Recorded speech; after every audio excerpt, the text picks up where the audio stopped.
Karibu ndugu mtazamaji, tunaendelea kubomba kabisa habari ya Dicky Studio TV, kituo namba moja ambacho kinahakikisha napata habari moto moto kutoka pande zote za dunia.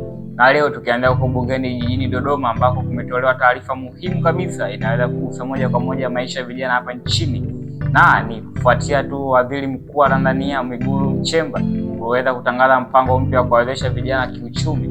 Na ndugu mtazamaji, penda kukumbusha usisahau subscribe channel yetu na kubonyeza alama ya kengele hapo chini ili uendelee kupata habari zingine kama hizi moto moto kutoka hapa Dicky Studio TV.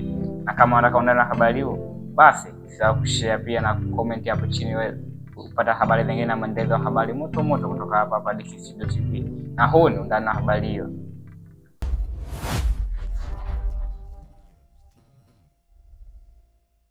Dr. Mwigulu Nchemba akizungumza bungeni amesema serikali imeanza mchakato wa kuwawezesha vijana kuweza kupata mikopo kwa njia rahisi zaidi, ikiwa ni pamoja na kutumia vyeti vyao vya taaluma kama sehemu ya vigezo vya kupata mikopo hiyo.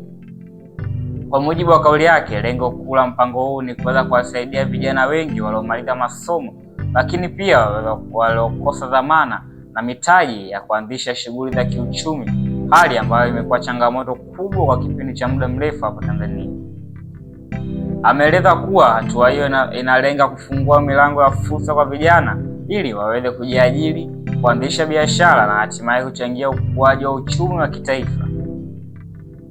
Aidha, mpango huu umepokelewa kwa mitazamo tofauti, ambapo baadhi ya wananchi wameupongeza wakisema utasaidia kupunguza tatizo la ajira, huku wengine wakitaka kuona utekelezaji wake ukiwa na haki na unawafikia vijana wengi zaidi.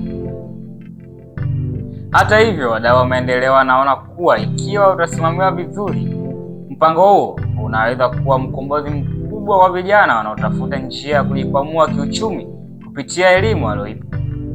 Je, unadhani kutumia vyeti kupata mikopo ni suluhisho sahihi kwa vijana? Basi tuandikie maoni yako hapo chini, na hii ni Dicky Studio TV, chanzo cha habari na uchambuzi wa kina. Usisahau kulike, kusubscribe, kushare ili uendelee kupata habari zingine moto moto kutoka hapa Dicky Studio TV. Nami sina ziada ya habari, nipende kukushukuru kwa kuungana nami kutoka mwanga hadi mwisho habari. Asante na endelea kufuatilia Dicky Studio TV kwa habari zingine moto moto kama hizi.